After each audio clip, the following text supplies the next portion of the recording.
Hey guys, welcome back to another video.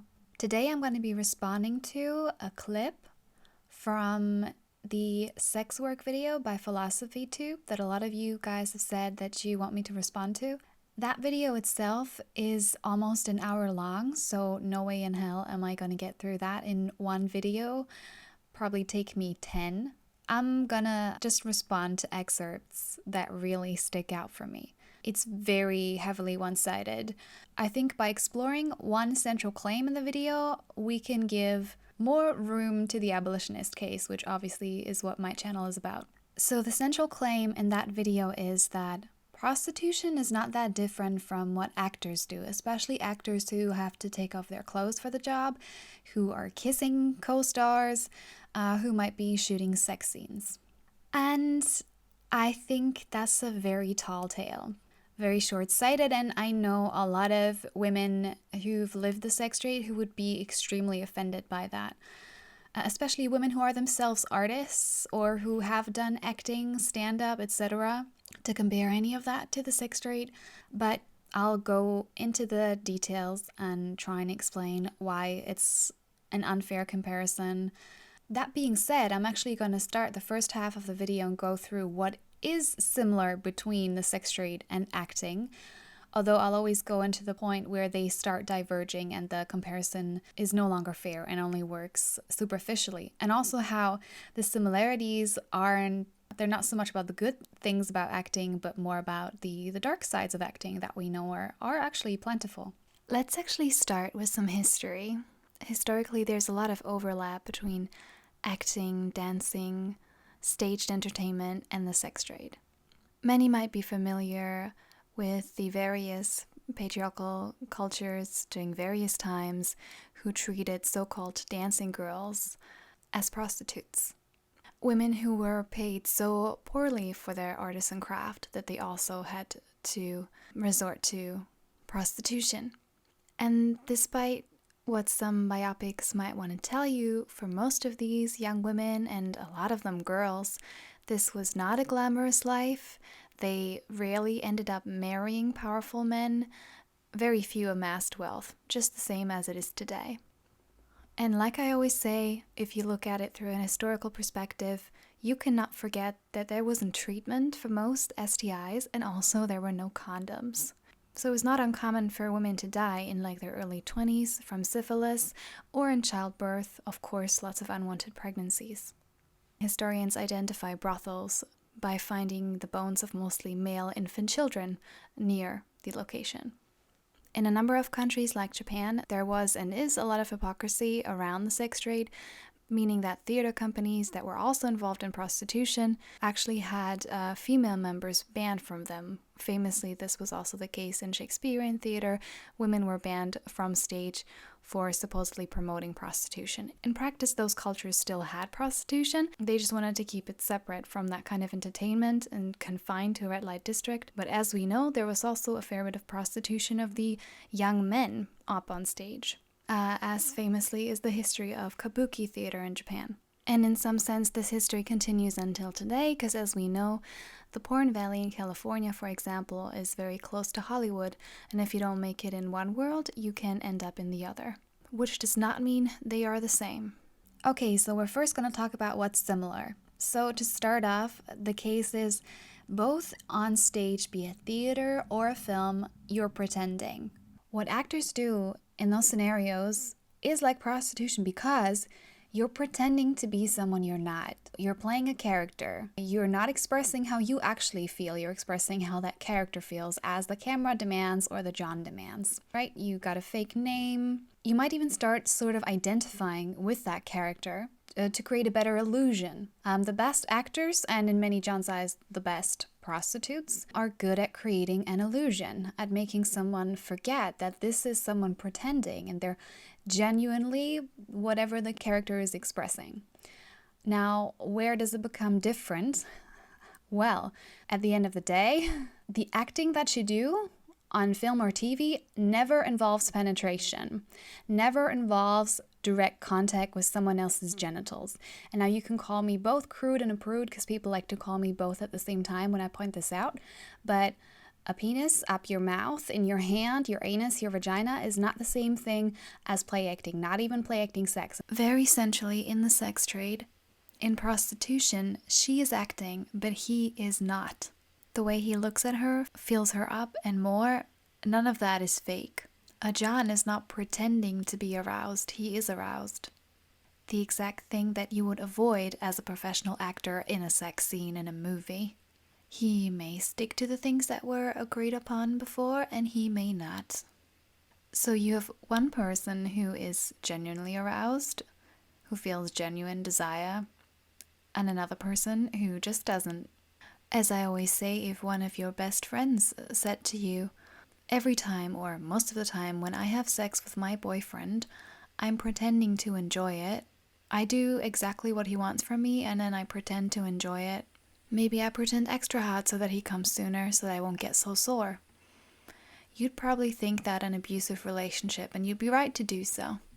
So why is it different when it's paid for? We joke about how a lot of women fake orgasms. Women might even commiserate around it. We all agree it needs to change. Suddenly in the sex trade, it's celebrated that women would endure sexual contact with men. Things are a bit different on a porn set because you do need arousal, but you also need directions from the pornographer, and you need to sustain that arousal for a very long time, which is actually quite tricky for many men. But the key point stands. On a film set or in theater, you're never going to be penetrated. You're never going to be actually touching anyone's genitals. And believe me, if your director asked you to, you would know the difference. There is really mostly one character that the woman in prostitution gets to play, and that is that of the nympho. There are slight variations on that. Some Johns would prefer her to be submissive, others more cheeky, aggressive, and like one of the skills that you get is trying to figure out without him telling you what he wants. Does he want something like borderline pedophilic, where she's infantilizing herself, or she's supposed to be now his intellectual equal, but in the end, when it comes to bed, he's the master?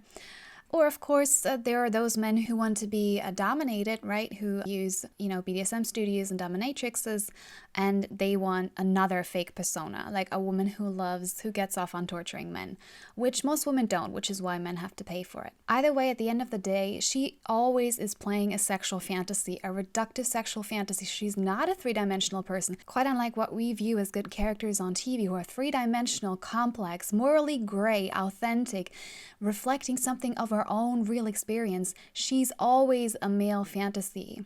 She's not herself. She's not even another interesting woman. She always has to reflect the image that he has in his head of her. And there's so many reports of Johns who see beyond that facade because it slips. There are many reasons why it would, like let's say she's in pain or she's disgusted or she's just tired. And the mask falls and they get so upset. Or other times they may occasionally see her in, real life outside the brothel, see her as a normal human being, like in the supermarket, and they're like, oh no, now that illusion is destroyed for me. And next time I see her, I have to remember that she's just an ordinary woman like anyone else, and I like to think of her as a 24/7 nympho. What else is similar between acting and prostitution? Your body matters a lot, right? You are chosen based on your body type. Your skills too, sure, but your body is pretty essential for both. That's fair. Whether I am on a prostitution website or I am an actor giving over my portfolio, my hair color, my height, my race, my build is relevant if I'm being cast, right? And in prostitution, it's the same. So some people make the case that, why are you complaining that women in prostitution have to give all this detailed information about their bodies? Actors do it too. You may very well be chosen for a certain role because of the size of your breasts or your pecs. But we're increasingly realizing the delicacy of a situation like that. Actors talk to us about how it feels to be cast just for your body. They tell us how this is a problem even without necessarily an explicit sex scene. So if it's degrading to go to a casting and be cast for your blonde hair and your big breasts, now imagine what it's like to be in a brothel lineup and be chosen for those features and then have to sexually please the person who just objectified you. There is another level to it. Also, when Philosophy Tube recorded that video, The only way that video could have been made was without really listening to women in the sex trade with a different narrative.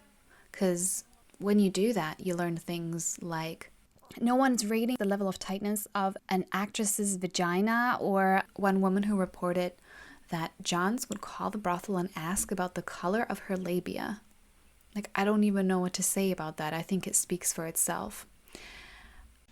I just can't believe that we're talking about fat shaming in movies, but extremely underweight or extremely overweight women are both a porn category, and that bothers nobody. That's just a fetish. There really isn't a body type that isn't fetishized in the sex trade, including, for example, disabled women. We talk about the lack of representation of disabled people on our screens, but they exist as a porn category. There's amputee porn. The other place that PhilosophyTube might have gone for some additional insight and research is John forums, because you will not believe the horrible stuff that I've had to read there, including, not that long ago, reading about American Johns who were discussing a woman with dwarfism. And she had to advertise herself by the name Polly Pocket. There is a really disgraceful history in Hollywood how people with dwarfism were treated, how they were limited to, really objectifying, dehumanizing roles. We're all upset about that. We're all talking about how we might change that in the future. And meanwhile, a woman with dwarfism in the sex trade has to do shit like that to survive. And there is no outrage. When they're a sexual object, in that case, that's fine. That's never made any sense to me. For example, I think it was Jennifer Lawrence who told us that it's not that uncommon that you might have to do a naked lineup for a movie to be picked based on your naked body. That does happen. And what do actresses like her tell us? It's dramatic, it's degrading, and as soon as you can afford not to have to do that, you're not doing that anymore. You're demanding better. Or that a producer might comment on your body. All of those things do happen, but certainly after Me Too, where we all consider those harassments. But in the porn industry or prostitution industry, that'd be completely normal, and it wouldn't be a crazy question to have someone comment like, maybe you should get a boob job, or maybe you should get this or that. And yeah, there's a fair bit of plastic surgery in the acting scene too, but in porn and prostitution, that plastic surgery is not just your face, your breasts, your tummy. It's also really risky surgeries on literally like your genitalia, your vagina, making it tighter, or the so-called rejuvenation, that kind of stuff. Like, the evasiveness is on another level. And that's not to say that I don't see problems with Hollywood. I see tons. And where the overlap is, like, all of that stuff is hugely concerning. I just can't with people who will criticize Hollywood for this stuff, but then look at porn and prostitution that does that and worse, and now they're fine with that, and suddenly that's female autonomy. One thing that I wasn't fully aware of, which is a little bit of a sad parallel between the sex trade and acting. One woman who's a professional actress told me that there is quite the culture, a sort of daredevil culture in acting, and that if you are one of the actresses who will not do nude scenes, who will not show a little bit of skin, you can be framed as prudish, and you will be excluded from projects based on that. And there can be sort of a culture to push you towards things that you're not keen to do, which is something we need to overcome. I do try on this channel to fight both against what people might term slut shaming, as well as what's termed prude shaming. They're both equally disgusting, and they're both cursive. And it's really depressing when women do it to each other. And of course this exists in the porn industry, a competition between women of who will go further, who will be more extreme. And if you come out and say, actually, this or that traumatized me and hurt me, there's going to be a fair bit of backlash from your own community. Just as the film industry may close ranks around an abuser, or a producer, or a filmmaker who pushes actresses too far. So again, the similarities exist, but they exist whenever it becomes a coercive environment. We got the similarity of aging out. We got women aging out in Hollywood who are considered old when they're like in their mid-late 30s. That's certainly the same for prostitution, though I think prostitution is more extreme. There are middle-aged and older women in the sex trade. There is, MILF, mothers I'd like to fuck, GILF, grandmothers I'd like to fuck. But on the whole, the average age in Germany is like something like 27, is my understanding. So that population is quite young. And I would say that's probably even more extreme than in the acting business, where there are roles for older women. Not as many as we'd like, still certainly like way more for men. I mean, that's the obvious difference between acting and prostitution. Men are not in prostitution trying to outdo women in like who's the hotter piece of ass. There is male prostitution, but in Germany it's like 3-4% of the market. It's tiny. That's why I don't speak of it in like gender neutral terms. I think that distorts the reality. And obviously there are a lot of male actors, and male actors have access to more roles and more diverse roles. And that's one thing that feminists always say. If men aren't queuing for an industry, if they're not all lining up saying, I'd love to do this, that sounds amazing. I've been wanting to do that since I was a little boy. It's probably not empowering. A huge omission from the something like 50-minute long video by PhilosophyTube is there is no discussion of racism. The only bit where it's touched on is the deportation of migrant women. There is no discussion of the kind of racism that women face from Johns. They face from the prostitution advertising system, the brothels. The film industry, like any industry, has a long and racist, deeply racist history. But today, if you made a movie called Ghetto Sluts that was full of black women portraying them as animalistic, you'd probably, and I think rightfully, end up canceled. But in porn or prostitution, these kinds of horrible dehumanizing tropes are just normal, are just accepted. And they have very concrete influence on women's lives. Nowhere in that video is there any discussion of the sex tourism industry where the power difference between the John and the woman is even more stark, or let's be fair, often girl, young man, young boy. The things that, sex tourists get away with, Johns get away with, paying women differently based on their race, things that we would decry in any other industry. And I know some people will say, oh, but in the sex trade, women earn more money than men. This is true for the porn industry. But the reason for that is very straightforward. She takes the majority of the risk with her physical body and her health. Even though porn is also not good for the male performers, and there are lots of premature deaths there too, from overdose, from suicide, as well as health complications, from various things that happen on set. This is more likely to happen to women. What else? Parallels. This has come up in what I've talked about so far. The entertainment industry, TV, movies, etc. also promotes porn culture. We definitely have an increase over the last years of more and more actors and actresses having to show their naked bodies, having to do intimate scenes, TV becoming more explicit. Not just Game of Thrones, though that's obviously a cornerstone there. Interestingly enough, a lot of the time when they were shooting Game of Thrones, they were using women from the porn industry because the things that they demanded of them, which were basically softcore porn, they said, we don't want to do that to the actors, right? We'll take women from the sex industry because they're used to that, right? Things that are upsetting to other people, traumatizing, dehumanizing, those women can handle. We'll outsource to them.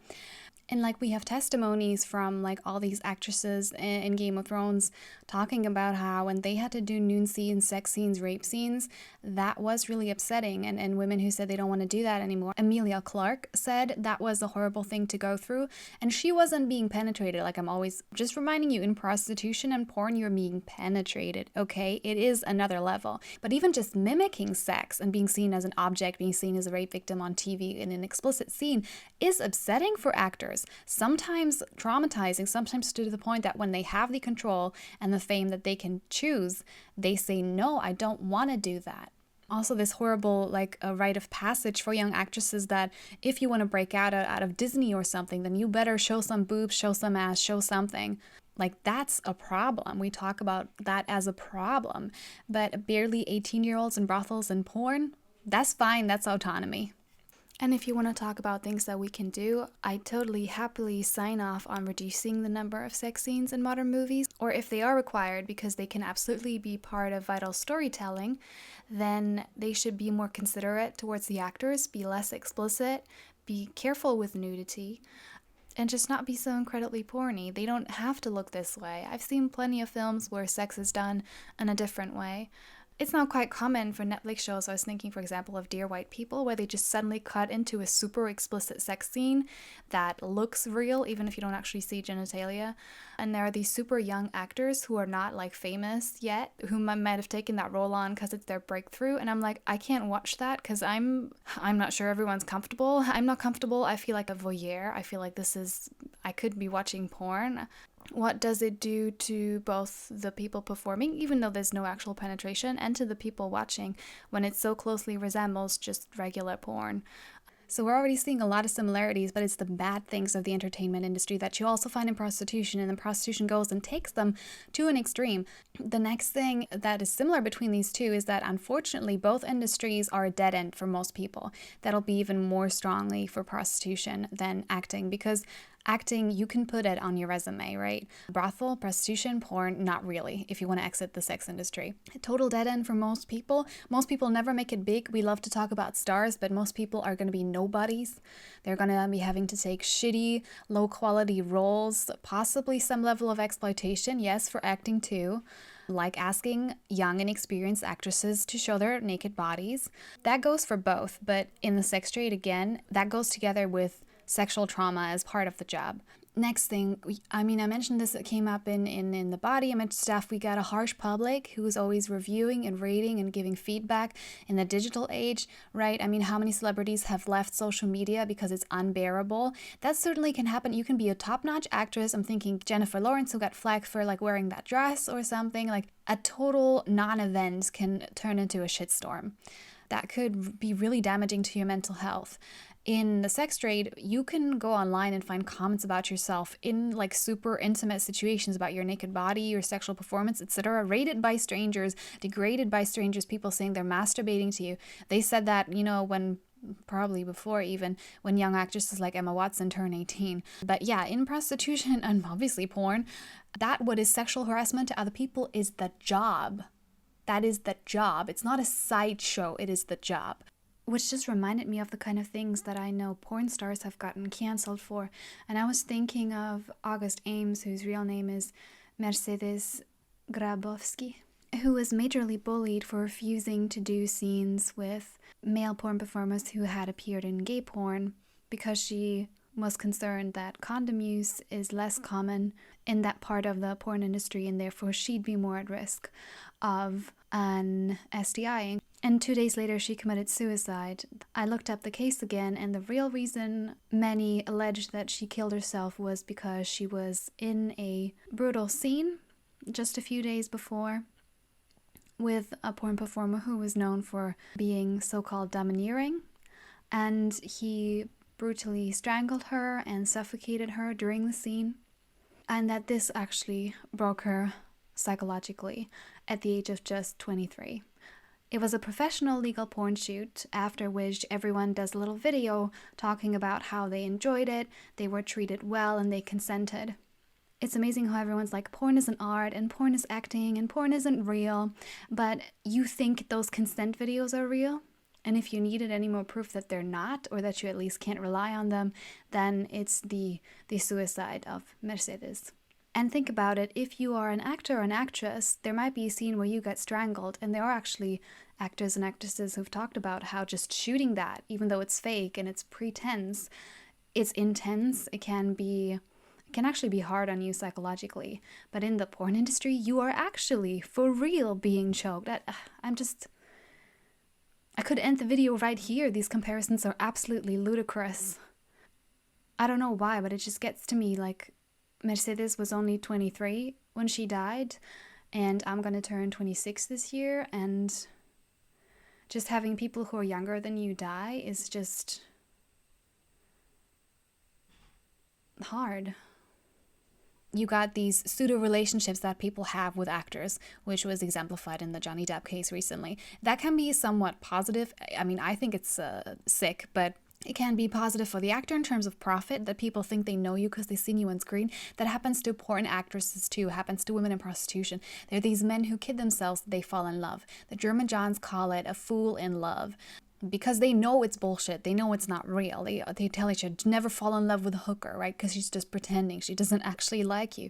And that can turn into stalking. That happens to stars, yes, but they have a security system. They have gates. They have guards. Women in the sex trade usually don't. And if you do have a pimp or a bodyguard, they're often there to control you rather than, someone trying to abuse you.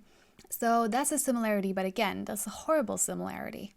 Then we got, I just mentioned the third parties. Most of the money in both the entertainment industry and prostitution and porn is not made by the actors, performers, sellers themselves. It's made by third parties who distribute the porn, who record it, the producers, the brothel owners, etc. It's the exact same thing. The people who actually make the big money are those people. A lot of these are gross, old, abusive, pervy men. That goes for both industries, certainly. Tons of soft porn. We talked about that in the entertainment industry too. After Me Too, we know in Hollywood it's totally rife. Now imagine that it has to be on another level. It has to be worse in the sex industry, where you're naked or half naked the whole time.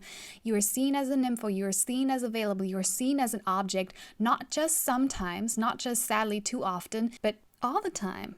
Both Hollywood and the porn industry and prostitution industry have a lobby. This is not a conspiracy theory. Every multi-billion-dollar, euro, whatever industry has a lobby. And of course, what they do is try and present themselves in the best light possible. And they do everything possible also to suppress whistleblowers, which there are plentiful for porn all the way back to Linda Lovelace and probably earlier than that. Every few years, we pretend to be shocked when the porn industry or Hollywood has whistleblowers telling us that abuse is rife. And then we just go back to not doing much about it and just consuming the products uncritically. And I guess Me Too changed that a little bit. And the thing is, there hasn't been a Me Too for the sex trade. Even though, again, the sex trade actually, as part of the job, goes all the way. So the potential for abuse from that fact alone is considerably bigger, because there's a sex act every time. That leads, unsurprisingly, to drinking and drugs. Drinking and drugs are notorious in the acting industry too. Even just theater, you don't have to be a world star to be into alcohol and coke and whatnot. Actors do that too, and it is because it's a high pressure environment. Sometimes you got no jobs, then suddenly you got multiple projects. They're super intense. Sometimes you're shooting for long hours, you're traveling all the time. It's exciting too, but there are also some unscrupulous people around. There's a lot of pressure on you to succeed, and if you have succeeded, then give it another good shot, right? All that pressure. And maybe also the artistic personality can attract addiction. In the sex trade, addiction and drugs, they're basically handed to you by the industry itself, right? The porn producer or the brothel owner or their John make sure that there's coke around, alcohol, possibly heroin too, and worse, because they need you to be compliant. They need you to be awake for really long shifts. They need you to be awake for really long porn shoots where you're so physically destroyed you can only get through it. That includes the male porn performers, by the way, taking all kinds of pills, not just the blue kind. While I am concerned for an actor who is on stage and who's high or drunk, obviously, when you're really high or drunk, you cannot consent to sex. We are in a total state of hypocrisy, concerned about everyone's alcohol consumption and drug consumption, except for the sex industry, where we know it's a lot more common than the general population. Everyone on drugs cannot consent, like students and actresses and whoever, but yeah, a woman in the sex trade, she can still consent, which I don't understand how you're not making her second-class citizens by affording her less of a consideration than everyone else. Makes no sense to me. Now, what's different between those industries? Obviously, starkly different, which makes this comparison offensive. When you're an actor or an actress, you have scripts, so you were handed before. You know what you're going to be shooting. Someone's going to tell you that before. You may be able to turn them down, but maybe not, if you're very, very desperate for work. You have a contract with certain conditions, right? That's not usually there in the sex trade. That may be the case for some porn shootings, but in general, you're waiting around to get called for a porn shoot, or that you're not going to get a lot of information, and that may change when you actually arrive. That's the way how they coerce you into scenes, by not giving you the full information up front. That happens in the legal industry, right? We have so many whistleblowers over the years. I don't even know how many more people need to understand that it's a totally coercive environment, even the legal industry. But in prostitution, the contract or whatever the preparation is, you have like a few minutes of talk with the John, and he says, I want oral, vaginal, and I want to come on your face. And then you're like, how desperately do I need the money? And that's what decides. That is not the same as, practicing your script, considering your scene, talking it over, because they realize that especially nude scenes or sex scenes for actors and actresses can be so taxing and risky and worst case scenario traumatic. They now have, at least, for bigger productions, intimacy coordinators. So there's someone else in the room. I mean, it's always lots of people in the room. You're not alone with the person feeling you up, who are very careful of like, okay, now we're going to shoot this. That person, your co-star, is going to like gently like stroke your breast, let's say, but you know these people, you have some kind of trust with them. Your genitalia, they're not going to be involved. There's going to be no penetration, and people are looking out for your comfort. Now, that's an ideal situation. We do know that in Hollywood, we got many movies where later someone came out and said, I didn't want to do that. And that includes kissing, by the way. I think it was in Stranger Things where a child actor said, I had never kissed anyone, and the producers made me kiss my co-star, which I actually didn't want. So I'm not saying it doesn't go wrong. It does all the time, including with kids, actually, and that's concerning. That's a reason to better regulate the film industry, not to excuse the sex trade. Now, I've had a chance to read up a little bit and interview a few theater and movie people about intimacy coordinators, and I learned that they're a relatively recent thing. And before they were around to sort of make everyone more comfortable and be very careful about who touches who undresses how, when, etc., things were a little bit more up in the air. And one woman I talked to who was involved in movie productions a few decades ago did talk about how it was not uncommon for male actors who'd later, for example, have a kissing scene to like drink a lot of coffee or smoke, or maybe even have consumed spicy food, and then, put their mouth on an actress over and over and over again. Others had the courtesy to avoid exactly that and have that sort of baseline consideration for your fellow professional. And the thing that's obviously very different on a movie set or theater is that the goal is not to get turned on. That's what you want to avoid. Any professional male actor tries to avoid becoming aroused because he'd make a woman really uncomfortable. And again, we can probably look back in a few decades ago, these things might have been different, but this would definitely be the professional standard today.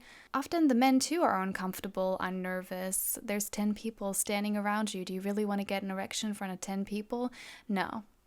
And this is actually one of the things that makes porn shoots hard even for the male performers, because they too are not actually, as we think, born exhibitionists living the dream. I am going to quote one of the women that I spoke to give you a little bit of an idea of what it would look like to film one of these sensitive scenes. And you tell me if this sounds just like a, the sex buyer quote. So she says, I've done post-coital scenes where I'm in bed with a lover engaging in pillow talk. I was wearing flesh-covered underwear and a bandeau top to make it appear as though I am naked from the neck down. The male actors are always overly nervous to not be inappropriate. I've never felt unsafe with a male actor. They are deeply respectful. And that goes in reverse too. Often after the director yells cut, I physically move away from the male actor immediately. When you play pillow talk scenes, you're physically close and sometimes touching. Because I found that men have a natural biological reaction to being physically close to a woman, I always move away swiftly to give him a moment to overcome that, and don't draw attention to the fact, that his temperature has increased or he's mildly sweating. I keep things cheery and lighthearted and engage the director's attention for feedback. Often the makeup lady will come in and pat down the forehead of the male actor and offer him some water. There are always at least 10 people standing around you at any point during the filming of a scene. A male actor never does anything disrespectful because his worst nightmare is to be discredited to his agent, and that means he won't work again. He's on his best behavior. And I know this doesn't reflect the experience of every actress, especially those who were active, decades ago, but things are getting better in the acting industry. As depressing as it is that we seem to be in a backlash around Me Too. And in the sex trade, it's almost a guarantee that you're not into the person that you're going to be intimate with. He's some usually middle-aged guy, possibly your dad's age, your grandfather's age. You have to be up close to him, smell him. He may not even have showered, God forbid. Like somewhere between 30 minutes and 2 hours, he's going to be doing all kinds of things with you. It is just not the same as professionally shot sex scenes from movies, which, by the way, very often, like I said, either hire someone from the porn industry to do that, or you got these body doubles, right? These people who are like, I don't know, is there someone out there like who plays Brad Pitt's penis or something? I don't know, or his butt or something, or his knees, I don't know. Many famous people do that because they don't want their private parts out there, because they understand that even just a camera on your privates, we're not even talking penetration, is a big deal, is invasive, and can hurt you. So yeah, the comparison just does not square. It's insulting, really. Also, actors have unions, and people say prostitutes have unions too, and those people have not done their homework, because these are not unions. They are professional associations that only a very small number of women actually have access to. So these people do organize, but it's only the top tier of the sex industry. It's not like masses in Germany, like the masses of migrant women from Romania, Bulgaria, they're not organized. All the Chinese women in Australia and New Zealand, they're not politically organized en masse, that they can say like, oh, all of us are going to like refuse to not use condoms. All of us are going to like refuse anal sex. That doesn't happen. There isn't that kind of, cohesive solidarity. And it's not because like women are awful and women always fight, but the industry isn't set up in a way that you would have solidarity. You're like very disjointed. Sometimes you might not even speak the same language. A lot of time you're just busy surviving. You don't have the time and energy to do politics. You're worried about being outed if you do politics. Like so many things keep unions from forming. Also, you're all self-employed. You don't even have regular bosses to even negotiate with. Actors also get training and education. Like I can go to uni, there's various places. That doesn't exist for prostitution. Some people have suggested there should be, and there are like workshops for women in the sex trade. But if you like went to sex work school, I don't know. I'm not saying that women in the sex trade don't have any skills, or that it's not helpful if you know bookkeeping, or if you're a good actress. It probably is helpful. But at the end of the day, you still have to be good at things like perfecting your appearance to appease a man with probably like sexist, creepy expectations of what a woman should look like. Body grooming would be a class. Very sex would be a class. You would want to try and perfect your blowjob. I'm sorry to say, like, those things would be part of training if it did exist. But on the whole, like, it's one of those jobs where you learn on the job. There might be a woman there who shows you around a little bit, teaches you a few tricks, like how to put on a condom with your mouth if the John refuses to use one. I mean, that's just like actor school, right? Same thing, right? Or how to, like, look at a penis and figure out what kind of STD he has, and if it's safe with a condom, or if it's better that you try and kick him out. Very gently, though, because you don't want him to, like, get mad and hurt you, right? Not only is there not education for becoming a porn performer or a woman in prostitution, but actually there is a lot of value by a lot of people on someone with lack of experience, someone who's fresh to the porn industry, or someone who is fresh to prostitution. Many of the customers view that as more authentic. Yeah, the reaction, including the negative ones, are more likely to be real than the sort of role that the woman will later put on to, save face in front of the John. That's different from any other industry. In no other industry are you keen on being serviced by someone with the least experience. An obvious difference between the sex trade and acting is the fact that nobody is trafficked into acting. You do not bust theaters or Hollywood companies for having trafficked someone. Quite the opposite. There is huge amounts of competition to get on those stages. People want to be there in the vast majority of cases. There is no organized crime making good money. Meanwhile, that's exactly how, be it strip clubs, brothels, or porn studios, how they fill the gap when there is more demand than there are volunteers / people pushed by non-criminal factors such as poverty or addiction. There is also no connection between acting and child abuse, by which I'm not denying the history and ongoing problem of abuse of child actors, but I'm talking about how decades of statistical evidence show a correlation between entering the sex trade and a history of abuse. How a history of abuse sets you up to come to certain beliefs about yourself, such as that you only exist to be sexually used by others, and how the common physical and mental health issues that go hand in hand with abuse for many victims may make it difficult to hold down a regular job.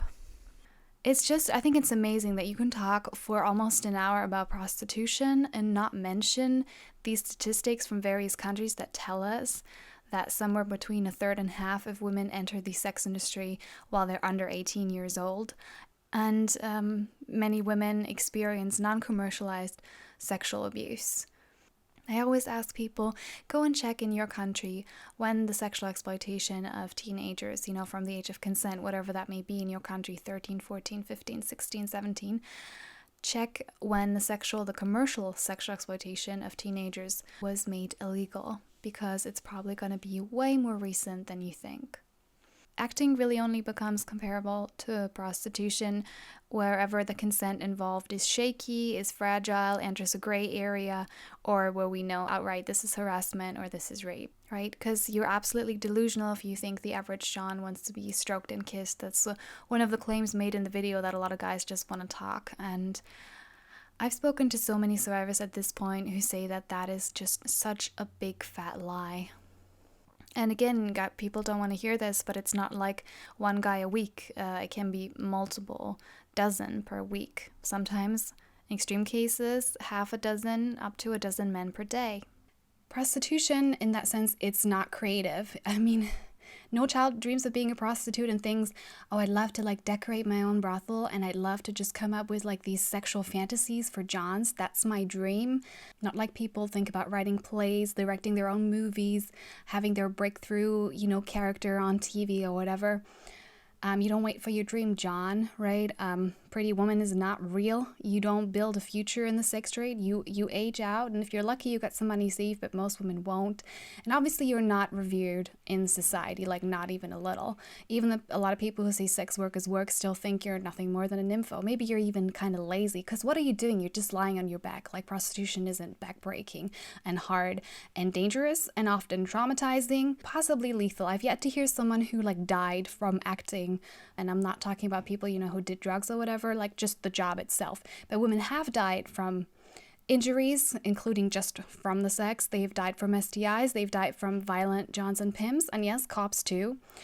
So that's why they're taught, to protect their health and to learn self-defense. As an actor, you do not have to learn to do self-defense against an angry client or a boss, because you're at reasonable risk of robbery, rape, or murder on the job. And as an actor or actress, you are never going to have a finger, a sex toy, a penis, or something else shoved up your mouth, your anus, your vagina. And you can call me prude and crude. I don't care. It's just not the same as acting, not even nude acting. That's just idiotic and offensive.